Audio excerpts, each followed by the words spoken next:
اسلام دنیا کے ان بڑے مذاہب میں سے ایک ہے جس کی بنیاد 7ویں صدی عیسوی کے اوائل میں عربوں کے جزیرے عرب میں حضرت محمد صلی اللہ علیہ وآلہ وسلم نے رکھی تھی۔ اسلام عربی زبان کا لفظ ہے جس کا مطلب ہے ہتھیار ڈالنا، خاص طور پر ایک خدا کی مرضی کے سامنے سر تسلیم خم کرنا، جسے عربی میں اللہ کہا جاتا ہے۔ یہ ایک توحید پسند مذہب ہے جس کا مرکز ایک خدا اللہ پر ایمان ہے۔ اللہ واحد معبود کے طور پر دیکھا جاتا ہے جو دنیا کا خالق، نگہبان اور بحالی کرنے والا ہے۔ اللہ کی مرضی جس کے سامنے انسان کو اطاعت کرنی چاہیے مقدس صحیفوں قرآن کے ذریعے ظاہر ہوتی ہے، جسے اللہ نے اپنے رسول محمد صلی اللہ علیہ وآلہ وسلم پر نازل کیا تھا۔ محمد صلی اللہ علیہ وآلہ وسلم کو آخری نبی مانا جاتا ہے، جن میں آدم، نوح، ابراہیم، موسیٰ، سلیمان اور عیسیٰ شامل ہیں۔ اس کا پیغام بیک وقت سابقہ نبیوں سے منسوب آیتوں کو مکمل کرتا ہے، توحید پر زور دیتے ہوئے اور بعض ضروری مذہبی رسومات پر سختی سے عمل پیرا رہنے کے بعد اسلام کو پیغمبر اسلام نے پیروکاروں کے ایک چھوٹے سے گروہ کو سکھایا جو مشرق وسطی سے افریقہ، یورپ، برصغیر پاک و ہند، جزیرہ نما ممالک اور چین میں تیزی سے پھیل گیا۔ 21ویں صدی کے اوائل تک دنیا بھر میں 1.5 ارب سے زائد مسلمان تھے۔ اگرچہ اسلام کے اندر بہت سی فرقہ وارانہ تحریکیں پیدا ہوئی ہیں، لیکن تمام مسلمان ایک مشترکہ عقیدے اور ایک ہی برادری سے تعلق کے احساس کے پابند ہیں۔ اس سیریز میں ہم اسلام کے بنیادی عقائد اور اعمال اور اسلامی دنیا میں مذہب کے معاشرے کے ساتھ تعلق کے بارے میں سیکھیں گے۔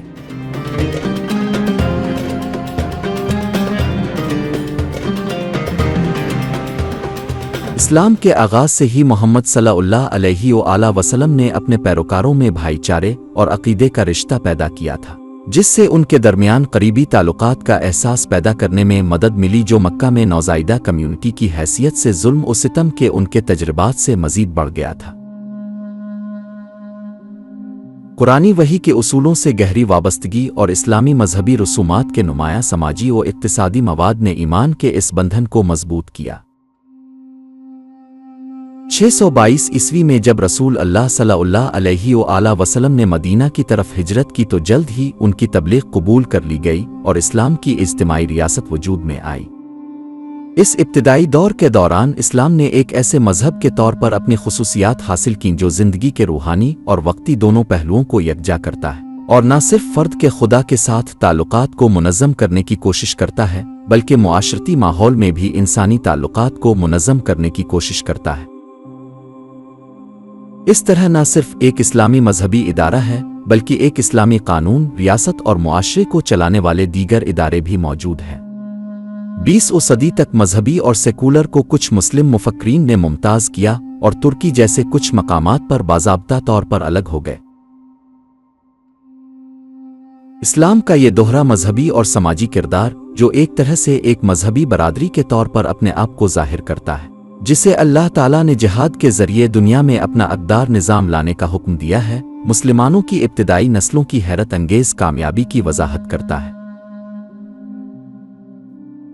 632 عیسوی میں رسول اللہ صلی اللہ علیہ وسلم کی وفات کے 1 صدی کے اندر وہ دنیا کا ایک بڑا حصہ اسپین، وسطی ایشیا اور ایک نئی عرب مسلم سلطنت کے تحت ہندوستان لے آئے تھے۔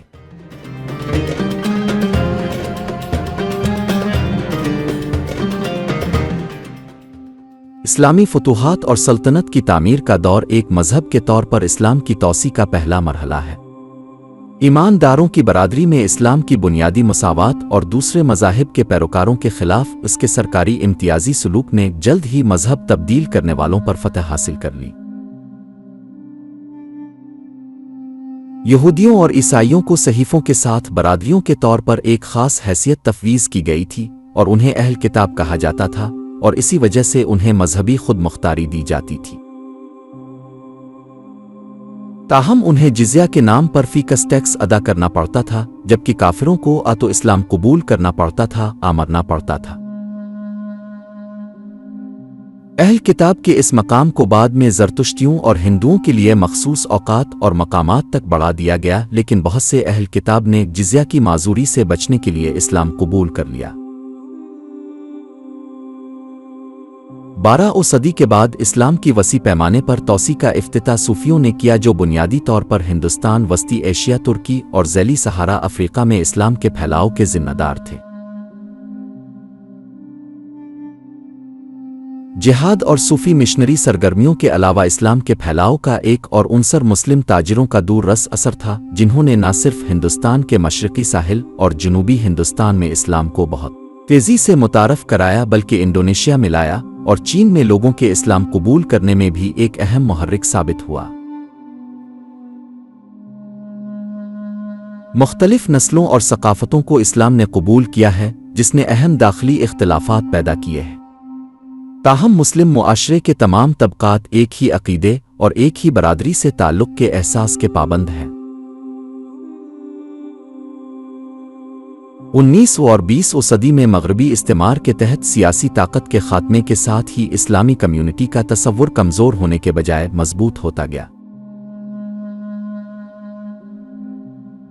اسلام کے عقیدے نے 20ویں صدی کے وسط میں مختلف مسلم لوگوں کو سیاسی آزادی کے لیے جدوجہد کرنے میں مدد کی، اور اسلام کے اتحاد نے بعد میں سیاسی یکجہتی میں حصہ لیا۔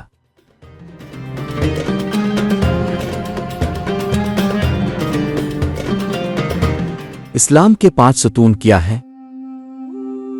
632 میں رسول اللہ صلی اللہ علیہ وآلہ وسلم کی وفات کے بعد کی ابتدائی دہائیوں میں اسلام کی مذہبی سماجی تنظیم کی کچھ بنیادی خصوصیات کو یکجا کیا گیا، جو کمیونٹی کی زندگی کے اہم نکات کے طور پر کام کرتے تھے اور اسلام کے ستون کے طور پر تشکیل دیے جاتے تھے۔ ان 5 ستونوں میں خاورجی گروپ نے جہاد کے نام سے 6واں ستون شامل کیا، جسے عام لوگوں نے قبول نہیں کیا۔ اسلام کے 5 متعین ستون شہداء ہیں، جس کا مطلب ایمان، نماز، ذکر جس کا مطلب طہارت، روزہ اور حج ہے۔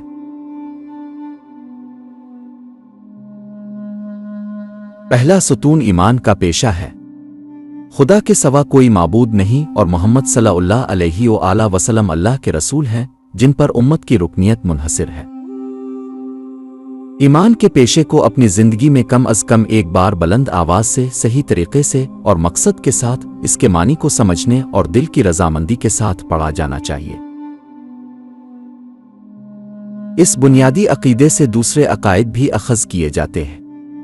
سب سے پہلے فرشتوں میں، پھر نازل شدہ کتاب قرآن میں، انبیاء کا ایک سلسلہ، اور قیامت کے دن، قیامت کے دن پر ایمان۔ دوسرا ستون روزانہ 5 نمازوں پر مشتمل ہے۔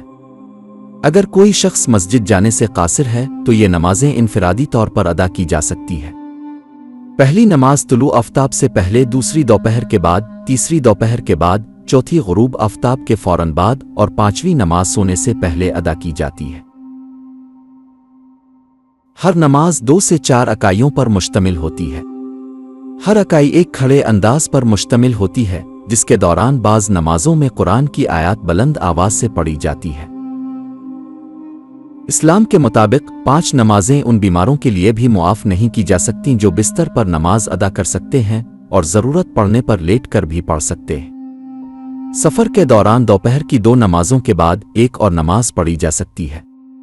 غروب آفتاب اور دیر شام کی نمازوں کو بھی یکجا کیا جا سکتا ہے۔ تیسرا ستون ذکر کہلاتا ہے، جس کا مطلب طہارت ہے، جس سے ظاہر ہوتا ہے کہ اس طرح کی ادائیگی سے باقی مال مذہبی اور قانونی طور پر پاکیزہ ہو جاتا ہے۔ یہ قرآن کی طرف سے عائد کیا جانے والا واحد مستقل ٹیکس ہے، اور 1 سال کے قبضے کے بعد غذائی اجناس، مویشیوں اور نقد رقم پر سالانہ ادا کیا جاتا ہے۔ زکوٰۃ ریاست کے ذریعہ جمع کیا جاتا ہے اور بنیادی طور پر غریبوں کے لیے استعمال کیا جاتا ہے، لیکن قرآن میں دیگر مقاصد کا ذکر کیا گیا ہے، جیسے تعلیم اور صحت کی سہولیات اور مسافروں کے لیے سہولیات پیدا کرنا۔ مسلمانوں کی مذہبی و سیاسی طاقت کے ٹوٹنے کے بعد ذکر کی ادائیگی انفرادی ضمیر پر منحصر رضاکارانہ خیرات کا معاملہ بن گیا۔ جدید مسلم دنیا میں یہ فرد پر چھوڑ دیا گیا ہے، سوائے کچھ ممالک کے جیسے سعودی عرب میں، جہاں شریعت اسلامی قانون کو سختی سے برقرار رکھا جاتا ہے۔ ماہ رمضان کے روزے اسلام کا چوتھا ستون ہے۔ روزہ دن کے وقت شروع ہوتا ہے اور غروب آفتاب پر ختم ہوتا ہے، اور دن کے دوران شراب نوشی اور تمباکو نوشی حرام ہے۔ قرآن مجید میں بیان کیا گیا ہے کہ یہ شب اقتدار پر نازل ہوئی جسے مسلمان عام طور پر رمضان کی آخری 10 راتوں میں سے ایک رات میں مناتے ہیں۔ جو شخص بیمار ہو یا سفر پر ہو اس کے لیے اسلام کے مطابق روزے اتنے ہی دنوں تک ملتوی کیے جا سکتے ہیں۔ اس کے علاوہ عمر رسیدہ اور لاعلاج بیمار افراد کو ایک غریب شخص کو روزانہ کھانا کھلانے سے استثناء حاصل ہے اگر ان کے پاس وسائل ہوں۔ 5واں ستون مکہ مکرمہ کا سالانہ حج ہے جو ہر مسلمان پر زندگی میں ایک بار واجب ہے بشرطے کہ وہ ایسا کرنے کی استطاعت رکھتا ہو اور اس کی غیر موجودگی میں اس کے اہل خانہ کے جانے کا کافی انتظام ہو۔ اسلامی کیلنڈر کے مطابق مکہ مکرمہ کی مقدس مسجد میں گزشتہ ماہ کی 7 تاریخ کو خصوصی نماز ادا کی جاتی ہے۔ زیارت کی سرگرمیاں 8 تاریخ کو شروع ہوتی ہیں اور 12-13 تاریخ کو ختم ہوتی ہے۔ تمام نمازی احرام کی حالت میں مکہ مکرمہ میں داخل ہوتے ہیں۔ وہ 2 ہموار کپڑے پہنتا ہے اور جسمانی تعلقات بال اور ناخن کاٹنے اور کچھ دیگر سرگرمیوں سے پرہیز کرتا ہے۔ اہم سرگرمیوں میں خانہ کعبہ کے ارد گرد 7 بار پیدل چلنا شامل ہے جو مسجد کے اندر ایک مزار ہے۔ کالے پتھر نامی سیاہ پتھر کو بوسہ دینا اور چھونا اور کو صفا اور کو مروہ کے درمیان 7 بار چلنا۔ رسم کے دوسرے مرحلے میں حجاج کرام مکہ مکرمہ سے مینا کے لیے روانہ ہوتے ہیں، پھر عرفات کی طرف روانہ ہوتے ہیں جہاں خطبہ سننا اور سے پہر گزارنا ضروری ہوتا ہے۔ آخری رسومات میں احرام کے آخری دن عرفات اور مینا کے درمیان مزدلفہ میں رات گزارنا اور احرام کے آخری دن قربانی کرنا شامل ہے جسے عید الاضحیٰ کہا جاتا ہے۔